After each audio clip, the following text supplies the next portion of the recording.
نحمده ونصلي على رسوله الكريم اما بعد فاعوذ بالله من الشيطان الرجيم بسم الله الرحمن الرحيم رب اشرح لي صدري ويسر لي امري واحلل عقدة من لساني يفقهوا قولي۔ جنابت کے احکام۔ وجوب غسل کی حالت کو حالت جنابت کہتے ہیں۔ وجوب غسل یعنی جب غسل واجب ہو جاتا ہے تو اس حالت کو جنابت کہتے ہیں۔ جنابت کا لفظ جم سے، جم پہلو کو کہتے ہیں، بچنا۔ مندرجہ ذیل 4 حالتوں میں مسلمان مرد اور عورت پر غسل کرنا فرض ہو جاتا ہے۔ نمبر 1، جوش کے ساتھ منی خارج ہونے کے بعد، اس میں احتلام بھی داخل ہے، یعنی کوئی ایسا خواب آئے یا ویسے۔ نمبر 2، صحبت کے بعد یعنی سیکشول انٹرکورس کے بعد۔ نمبر 3، حیض کے بعد۔ نمبر 4، نفاس کے بعد یعنی بچے کی پیدائش کے بعد۔ اس میں یاد رکھیے کہ بہت سے لوگ پوچھتے ہیں کہ اگر خواتین انٹرنل چیک اپ کرواتی ہیں تو کیا اس سے غسل واجب ہوتا؟ تو کوئی غسل واجب نہیں ہوتا جب تک کہ ان 4 چیزوں میں سے کوئی چیز نہ ہو۔ صرف منی خارج ہونے سے بات نہیں، بلکہ جوش کے ساتھ منی خارج ہونے کے بعد غسل واجب ہوتا ہے۔ صحبت اور غسل جنابت۔ صحابہ کرام رضی اللہ عنہم کے درمیان غسل جنابت کا ایک مسئلہ زیر بحث آیا۔ ایک گروہ کہتا تھا کہ غسل صرف دخول پہ فرض ہو جاتا ہے، انزال شرط نہیں، یعنی واٹر ڈسچارج جو ہے وہ ضروری نہیں۔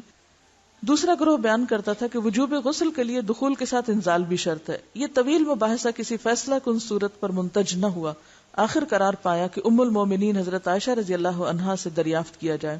حضرت عائشہ نے کہا کہ رسول اللہ صلی اللہ علیہ وسلم نے فرمایا، اذا جلس بین شعبها الاربع ومس الختان الختان فقد وجب الغسل۔ جب مرد عورت کی 4 شاخوں کے درمیان بیٹھ جائے اور اس کا محل ختنہ عورت کے محل ختنہ کے ساتھ مس کرے تو غسل واجب ہو جاتا ہے۔ تو مسئلہ یہ ثابت ہوا کہ صرف دخول پر ہی مرد اور عورت جنبی ہو جاتے ہیں اور ان پہ غسل واجب ہو جاتا ہے، انزال یعنی منی کا نکلنا شرط نہیں۔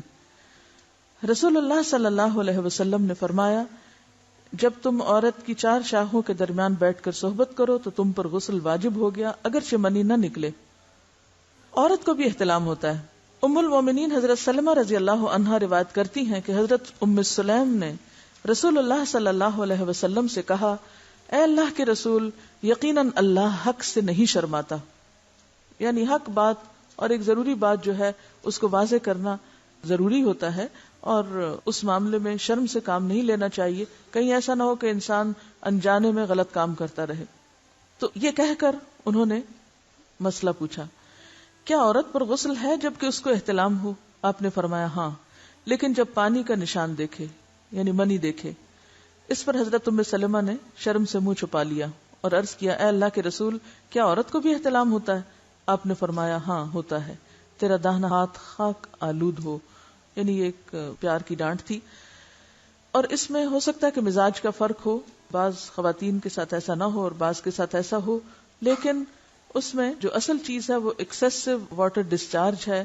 اس میں کہیں ایسا نہ ہو کہ لیکوریا وغیرہ کے ساتھ اس کو ریلیٹ کر دیا جائے، دونوں چیزوں میں فرق ہے۔ اور احتلام جو ہے وہ سوتے وقت ہوتا ہے، یعنی سو کر اٹھنے پر اگر انسان اپنے کپڑوں پر زیادہ ڈسچارج دیکھے، خواہ کوئی خواب یا کوئی فیلنگ یاد نہ بھی ہو، تو پھر غسل کرنا ضروری۔ معلوم ہوا کہ عورت یا مرد نیند سے اٹھ کر اگر تری یعنی نشان منی دیکھیں تو یہ احتلام کی علامت ہے، لہٰذا ان پر غسل کرنا فرض ہو جاتا ہے۔ اور اگر احتلام کی کیفیت انہیں یاد ہو لیکن نشان نہ پائیں، یعنی خواب یاد ہے لیکن کوئی سامنے علامت نہیں، تو غسل فرض نہیں ہوگا۔ ایسی صورت میں شک کی ضرورت نہیں ہے کہ نہیں میں نے خواب دیکھا اور مجھے خواب بالکل صحیح یاد ہے تو مجھے نہانا چاہیے، نہیں، محض خواب پر نہیں نہایا جائے گا جب تک کہ فزیکلی کوئی ایسی چیز سامنے دیکھی نہ جائے۔ جنبی کے بالوں کا مسئلہ۔ حضرت ام سلمہ روایت کرتی ہیں کہ میں نے کہا، اے اللہ کے رسول صلی اللہ علیہ وسلم، میں اپنے سر کے بال خوب مضبوط گوندتی ہوں، کیا میں انہیں غسل جنابت کے وقت کھولا کروں؟ آپ نے فرمایا، ان کا کھولنا ضروری نہیں، تیرے لیے یہی کافی ہے کہ 3 لپ پانی اپنے سر پر ڈالے، پھر اپنے سارے بدن پر پانی بہائے، پس تو پاک ہو جائے گی۔ یعنی بالوں کی جڑیں بھیگنا، سکن بھیگنا ضروری ہے، سارے بال کھولنا ضروری نہیں ہے۔ جنبی کے بالوں کا مسئلہ۔ حضرت عائشہ کو خبر ملی کہ حضرت عبداللہ ابن عمرو عورتوں کو غسل جنابت کے لیے بال کھولنے کا حکم دیتے ہیں۔ فرمانے لگی، ابن عمرو پر تعجب ہے، انہوں نے عورتوں کو تکلیف میں ڈال دیا، وہ انہیں سر منڈوانے کا حکم کیوں نہیں دے دیتے؟ یہ حضرت عائشہ کی ڈانٹ تھی۔ یعنی وہ یہ تو کہنے کہ عورتیں بال کھول کھول کے نہائیں تو وہ پھر سیدھا یہی کہیں کہ عورتیں بال منڈوا لیں. میں اور رسول اللہ صلی اللہ علیہ وسلم ایک ہی برتن میں غسل کرتے اور میں اپنے بال کھولے بغیر سر پر 3 چلو سے زیادہ پانی نہیں ڈالتی تھی. معلوم ہوا کہ غسل جنابت کے لیے بال کھولنے کی ضرورت نہیں، مگر یہ حکم صرف غسل جنابت کا ہے. غسل حیض کے لیے بالوں کا کھولنا ضروری ہے کیونکہ وہ مہینے میں ایک دفعہ ہے. حضرت عائشہ سے روایت ہے کہ انہیں رسول اللہ صلی اللہ علیہ وسلم نے غسل حیض کے لیے فرمایا اپنے بال کھولو اور غسل کرو. اس میں آپ دیکھیے کہ دونوں چیزوں میں فرق کیوں ہے. دونوں کی نوعیت فرق ہے، اور حیض جو ہے وہ ایک نجاست کی کیفیت بھی ہے نا، قل ہوا اذی. تو اس کے بعد نہانا اور نہا کر خوشبو لگانا خاص طور پر اس کا سارا حکم آتا ہے. لیکن غسل جنابت میں نجاست کی وہ کیفیت نہیں ہے. یعنی حیض کا خون اور منی جو ہے ان دونوں کے حکم میں بھی فرق ہے. ٹھیک ہے نا. بعض علماء کے خیال میں جو منی ہے اٹ سیلف وہ ناپاک چیز نہیں ہے.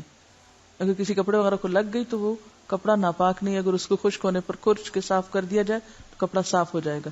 لیکن خون حیض پر آپ صلی اللہ علیہ وسلم کیا فرمایا؟ چٹکیوں سے مل مل کے اس کو صاف کر کے دھوئے. تو ان دونوں میں بھی فرق ہے. لہٰذا ان دونوں کے بعد نہانے کے حکم میں بھی فرق ہے.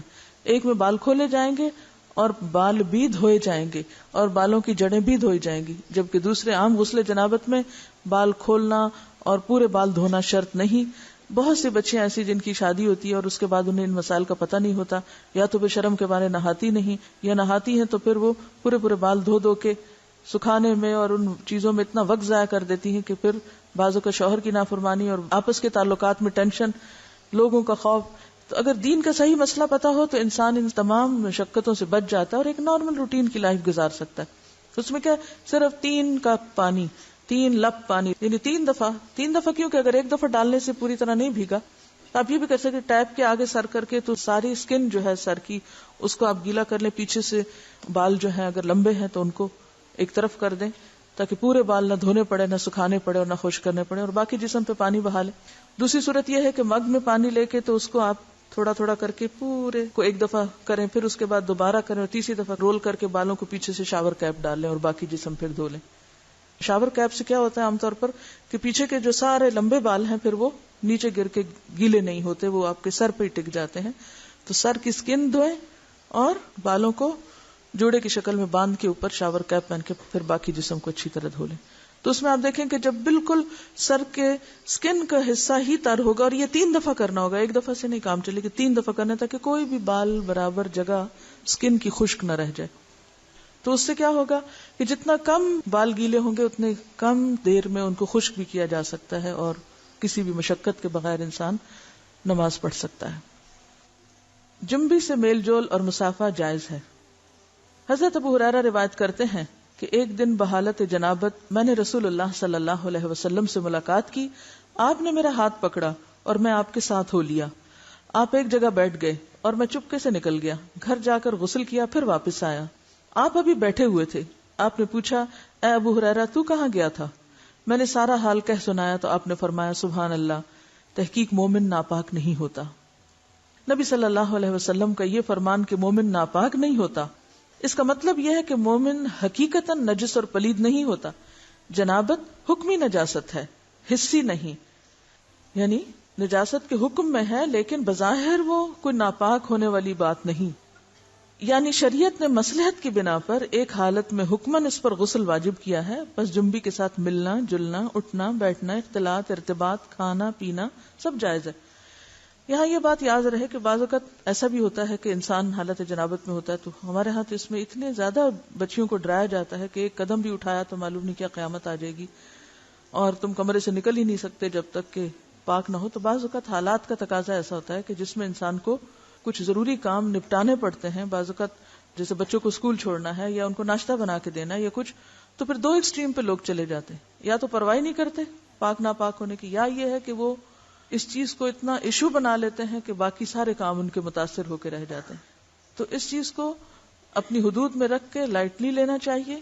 جو فریضہ ادا کرنا وہ کر لے اور باقی چیزیں جو ہیں ان کو ایشو نہ بنایا جائے. یعنی اگر کسی وقت مجبوراً تھوڑی دیر کے لیے گھر سے بھی نکلنا پڑ جائے، جیسے حضرت ابو ہریرہ باہر نکلے ہوئے تھے، تو اس میں بھی حرج نہیں ہے. اس کا یہ مطلب نہیں کہ آپ ٹال مٹول کر کے تو دن بھر کی نمازیں گنوائیں. یہ صرف رخصت کی بات ہے یا کیا کر سکتے ہیں آپ، اس کی بات ہے. اس کا یہ مطلب نہیں کہ یہ ایک عادت یا ایک روٹین بنا لی جائے ناپاک رہنے کی. بعض لوگ کچھ کھاتے نہیں پیتے نہیں کہ ہم ناپاک ہیں. کھانا پینا بات چیت لین دین، یعنی اگر کسی کا ہاتھ دوسرے پاک بندے سے چھو گیا تو وہ کوئی ناپاک نہیں ہو جائے گا. یا کسی کپڑے کو ہاتھ لگ گیا یا کسی چیز کو یا کسی کھانے کو، تو وہ کھانا ناپاک نہیں ہوگا، کیونکہ یہ حصی نجاست نہیں ہے. آپ کے ہاتھ میں کوئی گندگی نہیں ہے. اگر اس حالت میں کبھی آٹا گوندنا پڑ جائے یا کوئی پیڑا یا روٹی بنانی پڑ جائے، دیکھیے کہ بعض اوقات بچے چھوٹے ہیں رو رہے ہیں، ان کو کھانا چاہیے، اور آپ کہیں روتے رہیں جو روتے ہیں، میں تو ناپاک ہوں اس لیے میں تو کوئی کام نہیں کر رہی. تو یہ ایک دوسری ایکسٹریم ہوگی، ایسا کرنا درست نہیں. اگر ضرورت کے تحت تھوڑی دیر، گھنٹہ 2 گھنٹہ کسی وجہ سے ڈیلے کرنا پڑے. بعض اوقات ایسا ہوتا پانی نہیں ہوتا، تو ایسی صورت میں کیا کریں گے؟ ایسی صورت میں آپ ویٹ کریں گے. بعض سپلائی کا پانی 1 گھنٹے تک آ رہا ہے، تو اب آپ کوئی کام کاج نہ کریں، اندر مرغی بن کے بیٹھ جائیں کہ میں ناپاک ہوں میں ناپاک ہوں. نہیں، سب کام کریں اپنے، اور جب پانی آ جائے تو نہا لیں. ایسے کرنے میں کوئی گناہ نہیں، کوئی جرم نہیں، کوئی غلطی نہیں. رسول اللہ صلی اللہ علیہ وسلم نے ایک انصاری کو بلایا. جب وہ آیا تو اس کے سر کے بالوں سے پانی ٹپک رہا تھا. آپ نے پوچھا شاید تم جلدی میں نہائے ہو. اس نے کہا ہاں اے اللہ کے رسول. آپ نے فرمایا حالت جنابت میں اگر کسی سے فوری ملنا ہو اور نہانے میں دیر لگے تو وضو کرنا ہی کافی. حضرت عمر نے آپ سے پوچھا میں رات کو جنبی ہوتا ہوں تو کیا کروں؟ آپ نے فرمایا کہ تم اپنے ذکر کو دھو ڈالو اور وضو کرو اور سو جاؤ. رسول اللہ صلی اللہ علیہ وسلم جب حالت جنابت میں کھانا یا سونا چاہتے تو نماز کے وضو کی طرح وضو کر لیتے. نبی صلی اللہ علیہ وسلم نے فرمایا جو کوئی اپنی بیوی سے صحبت کرے اور پھر دوبارہ کرنا چاہے تو اسے چاہیے کہ دونوں کے درمیان وضو کرے. آپ نے غور کیا ہوگا کہ طہارت کے مسائل بہت تفصیل کے ساتھ اور اپنے اندر بہت ڈیٹیلز رکھتے ہیں، اور بہت سے موضوعات ایسے ہیں کہ جو انسان کی ظاہری زندگی نہیں بلکہ اس کی نجی اور ذاتی زندگی سے متعلق بھی ہیں. لیکن اس طرح پبلکلی ان کو پڑھانا اور ان کو سکھانا یہ بھی ایک ضرورت ہے، کیونکہ آپ صلی اللہ علیہ وسلم نے انصار کی خواتین کی تعریف کی کہ انصار کی خواتین کتنی اچھی ہیں جنہیں حیا دین کا علم حاصل کرنے سے نہیں روکتا. تو سوال یہ پیدا ہوتا ہے کہ آخر اتنی تفصیلات کیوں؟ اور بعض لوگ اس کو ناپسندیدہ قرار دیتے ہیں. تو ایسا کرنا ناسمجھی کی علامت ہے. ہم دیکھتے ہیں کہ انسان اگر اللہ کے بتائے ہوئے طریقے کے مطابق زندگی بسر کرتا ہے تو اس میں خیر ہی خیر ہے، اور وہ صرف خیر اس کی اپنی ذات تک نہیں رہتی، بعض اوقات دوسروں کی بھلائی کا ذریعہ بھی بن جاتی.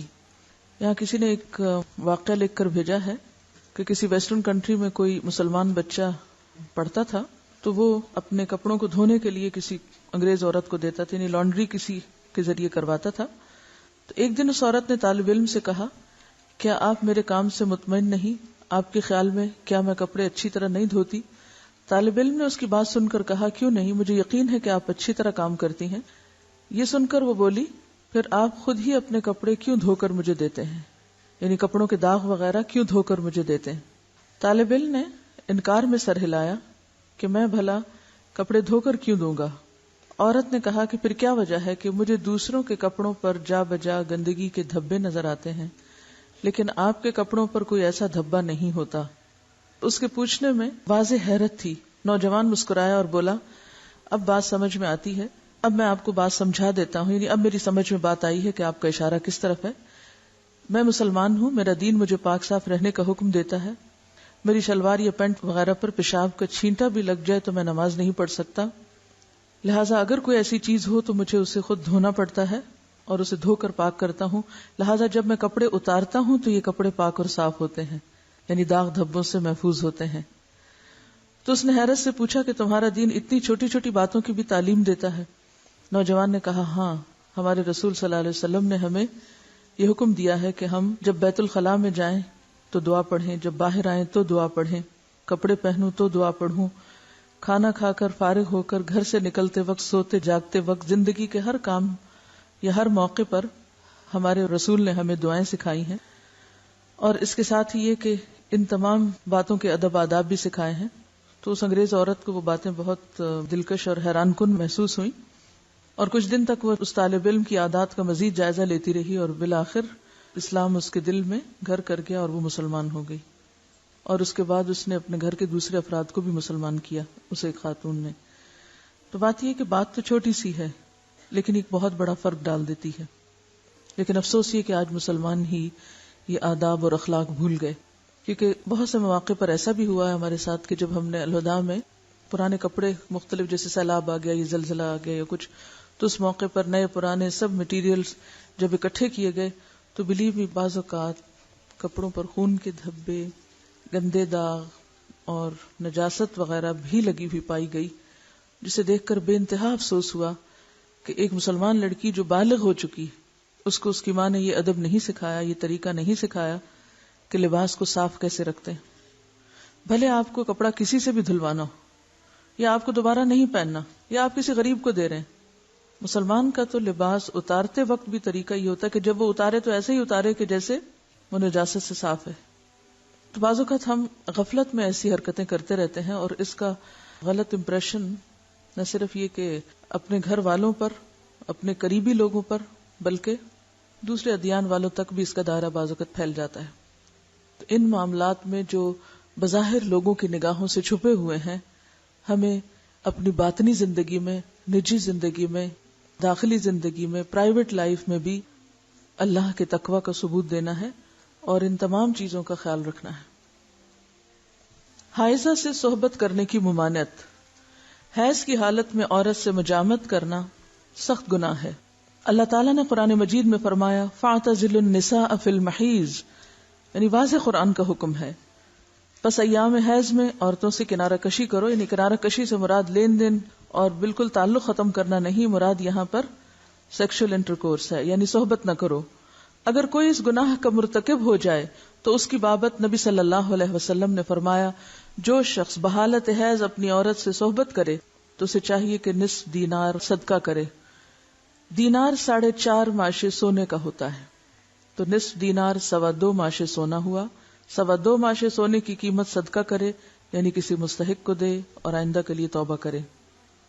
مزی کے خارج ہونے سے غسل واجب نہیں ہوتا. سیدنا علی رضی اللہ عنہ بہت طاقتور جوان تھے، آپ کو اکثر مزی آتی. آپ کو مسئلہ معلوم نہ تھا کہ مزی کے خارج ہونے پر غسل واجب ہوتا ہے یا نہیں. چونکہ رسول اللہ صلی اللہ علیہ وسلم کے داماد تھے، اس لیے بالمشافہ دریافت کرتے حجاب آیا، یعنی آپ کو شرم محسوس ہوئی. تو اپنے دوست مقداد سے کہا کہ وہ مسئلہ دریافت کریں. حضرت مقداد نے نبی صلی اللہ علیہ وسلم سے پوچھا. آپ نے فرمایا مزی کے خارج ہونے پر غسل واجب نہیں ہوتا، صرف وضو کرنا چاہیے. نبی صلی اللہ علیہ وسلم نے فرمایا اگر مزی خارج ہو تو آلہ تناسل کو دھو لو اور وضو کر لو. نیز فرمایا اور کپڑے پر جہاں مزی لگی ہو ایک چلو پانی لے کر چھڑک لینا کافی ہے.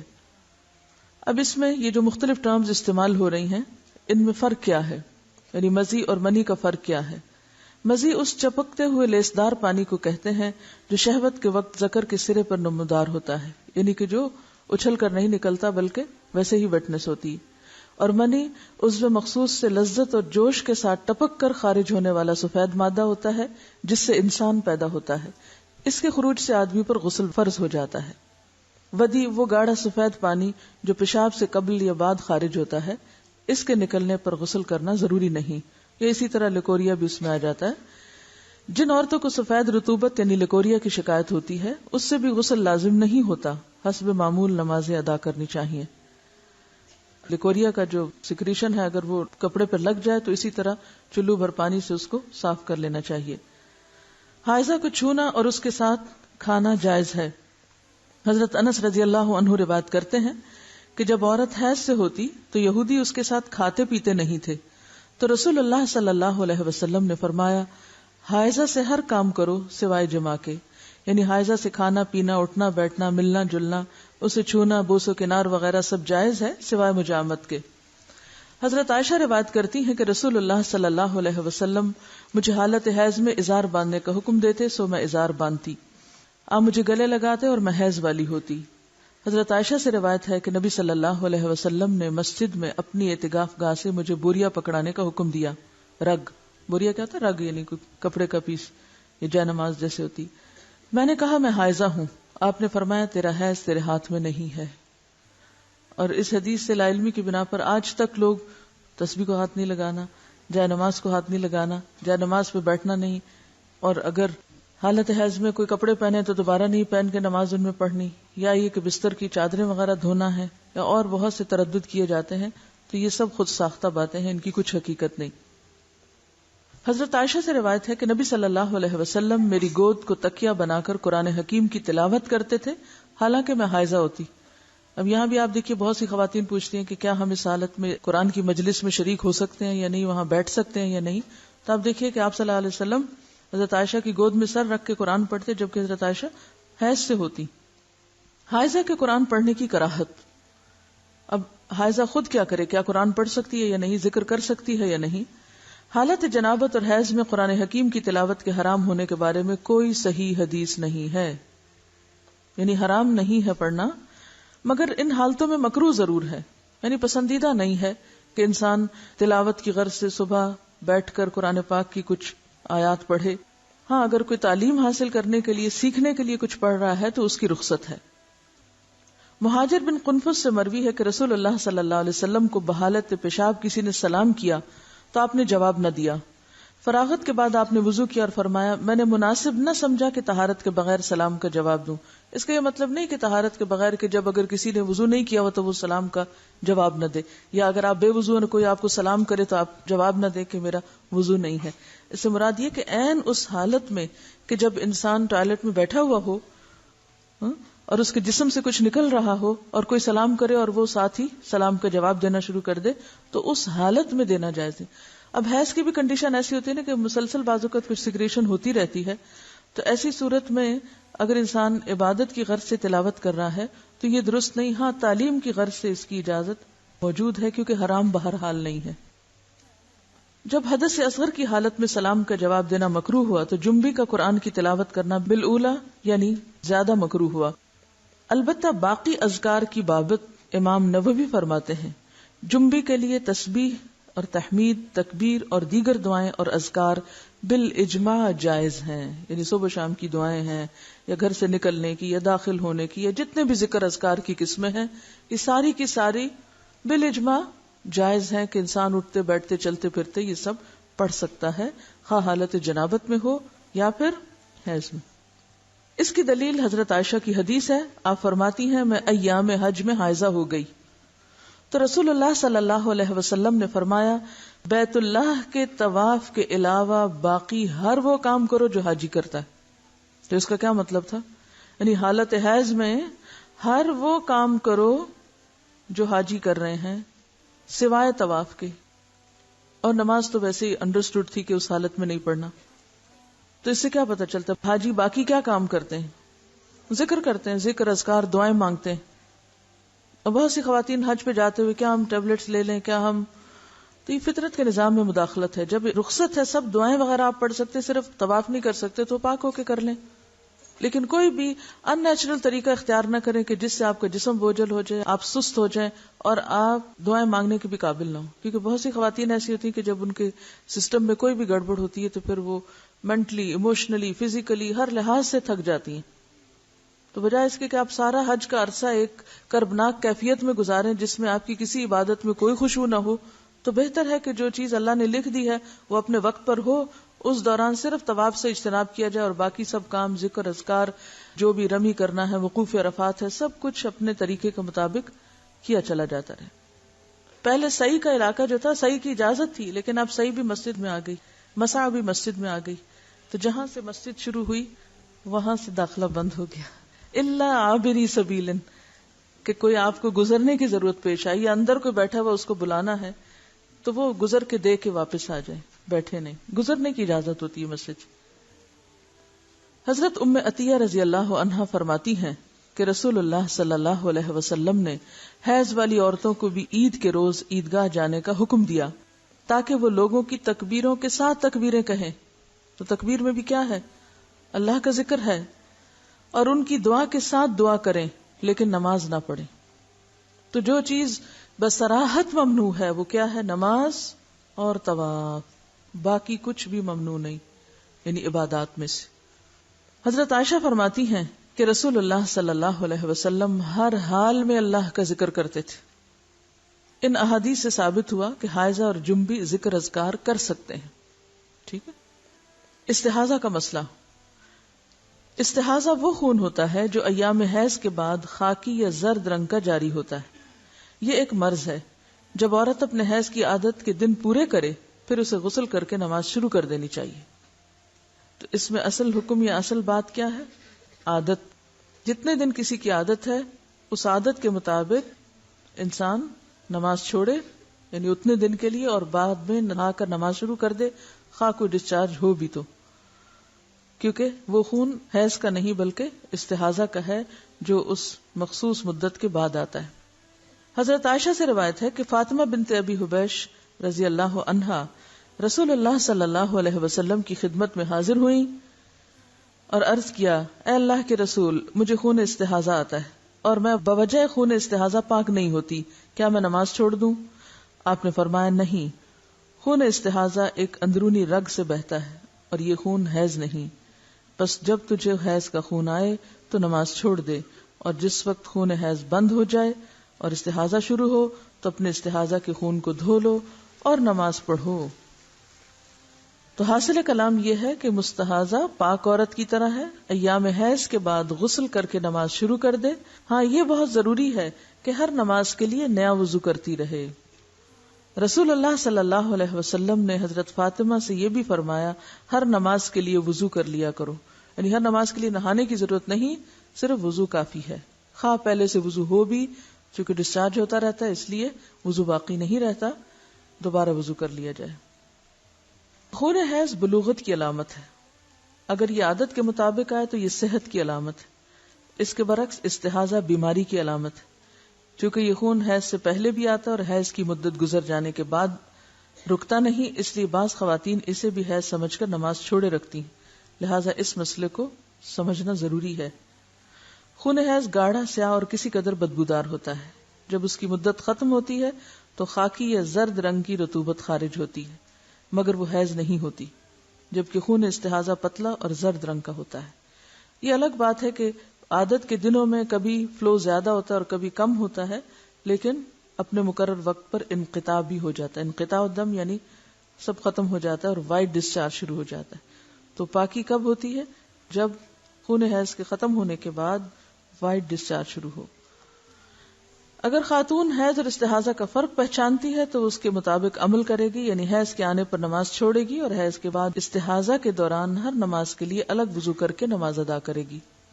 اگر اسے دونوں خونوں کی پہچان نہیں، البتہ حیض اسے عادت کے مطابق آتا ہے، تو وہ عادت کے دنوں میں نماز ترک کرے گی اور ان کے بعد جو خون آئے گا اسے استحاضہ سمجھے گی.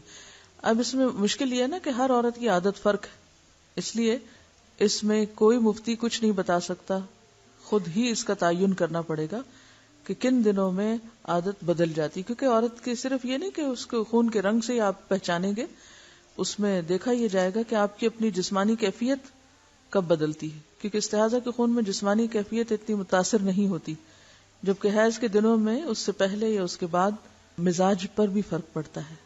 تو مزاج کی تبدیلی سے اور خون کے رنگ کی تبدیلی سے یا اس کیفیت سے یا اس کے زیادہ یا کم ہونے سے بھی حیض اور استحاضہ کو آپس میں الگ الگ سمجھا جا سکتا ہے. اگر اسے دونوں خونوں کی پہچان نہیں اور حیض بھی عادت کے مطابق نہیں آتا. اب ایک اور مسئلہ تیسرا، نہ حیض کی پہچان ہے اور نہ ہی عادت کا پتہ چلتا ہے، یعنی دن کے مقرر ہونے کی سمجھ ہی نہیں آتی، تو وہ اپنی قریبی رشتہ دار خاتون جو مزاج اور عمر میں اس جیسی ہو، مثلا بہن وغیرہ، اس کی عادت کے مطابق عمل کرے گی حتیٰ کہ اسے پہچان ہو جائے اور اس کی اپنی عادت بن جائے. پھر قیاس کرنا پڑے گا. حائضہ کو نماز اور روزے کی ممانت. رسول اللہ صلی اللہ علیہ وسلم نے فرمایا، جب عورت حیض سے ہوتی ہے تو نماز پڑھتی ہے نہ روزہ رکھتی ہے، یعنی نہ نماز پڑھتی ہے نہ روزہ رکھتی ہے. ایک عورت معاذہ نے حضرت عائشہ سے دریافت کیا، کیا وجہ ہے کہ حائضہ عورت روزے کی قضا تو دیتی ہے، نماز کی نہیں دیتی؟ حضرت عائشہ نے فرمایا، رسول اللہ صلی اللہ علیہ وسلم کے زمانہ میں ہمیں حیض آیا کرتا تھا تو ہمیں روزے کی قضا کا حکم تو دیا جاتا مگر نماز کی قضا کا حکم نہیں دیا جاتا تھا. یہ ہے صرف وجہ. نفاس کا حکم. بچے کی پیدائش کے بعد جو خون آتا ہے اسے نفاس کہتے ہیں. حضرت ام سلمہ فرماتی ہیں کہ نفاس والی عورتیں رسول اللہ صلی اللہ علیہ وسلم کے زمانے میں 40 دن بیٹھا کرتی تھی، یعنی نماز نہیں پڑھتی تھی. اکثر صحابہ اور تابعین کے نزدیک نفاس کے خون کی زیادہ سے زیادہ مدت 40 دن ہے.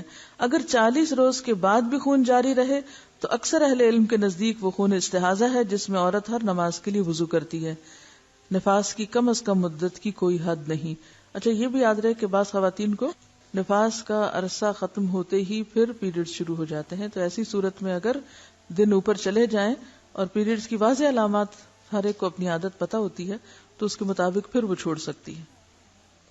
حضرت انس فرماتے ہیں نفاس کی مدت 40 دن ہے الا یہ کہ خون پہلے ہی بند ہو جائے، کیونکہ بعض لوگوں کو بچے کی ولادت کے بعد کسی قسم کا کوئی خون نہیں آتا تو وہ پہلے دن سے ہی نماز پڑھیں گی. کچھ لوگوں کو 3 دن تک، کچھ کو 7 دن، کچھ 10 دن، کچھ 1 مہینہ، کچھ پورے 40 دن، کبھی زیادہ کبھی کم. تو پھر ان معاملات میں دیکھا کیا جائے گا؟ کوئی کتاب یا اپنا آپ؟ ہر ایک کو اپنی عادت خود دیکھنی پڑے گی. ٹھیک. حضرت انس فرماتے ہیں نفاس کی مدت 40 دن ہے الا یہ کہ خون پہلے ہی بند ہو جائے. امام شافعی فرماتے ہیں اگر عورت کو ولادت کے بعد خون آتا ہی نہیں تو اس پر ضروری ہے کہ وہ غسل کرے اور نماز پڑھے.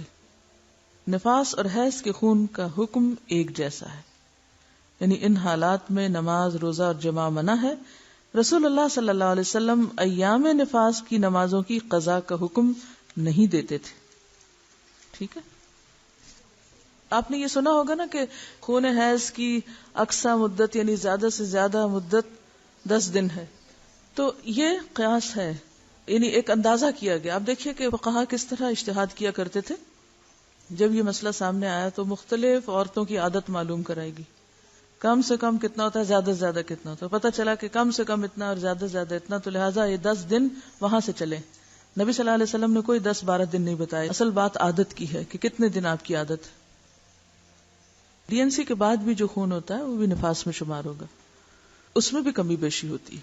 بعض اوقات ایسا بھی ہوتا ہے کہ جتنے مہینے کا بچہ تھا اتنے مہینے کے جو پیریڈز کے دن ہیں اس کے برابر بھی آتا ہے، اور بعض عورتوں کو اس سے کم و بیش. ان کا سوال یہ ہے کہ نفاس میں شروع میں زیادہ بلیڈنگ ہوتی ہے، اس کے بعد آہستہ سے کم ہو جاتی ہے، اور پھر تھوڑے دن میں زیادہ ہو جاتی ہے، پھر کم ہو جاتی ہے. تو کیا یہ سارا عرصہ نفاس ہوگا؟ یہ سارا عرصہ نفاس ہوگا جب تک کہ وائٹ ڈسچارج نہ شروع ہو جائے. وآخر دعوانا ان الحمد للہ رب العالمین. سبحانک اللہم وبحمدک نشہد ان لا الہ الا انت نستغفرک ونتوب الیک. ویڈیو کے نیچے سبسکرائب کے بٹن پہ کلک کریں، بیل کے آئیکن پہ کلک کیجیے تاکہ ہر نئی ویڈیو کی نوٹیفیکیشن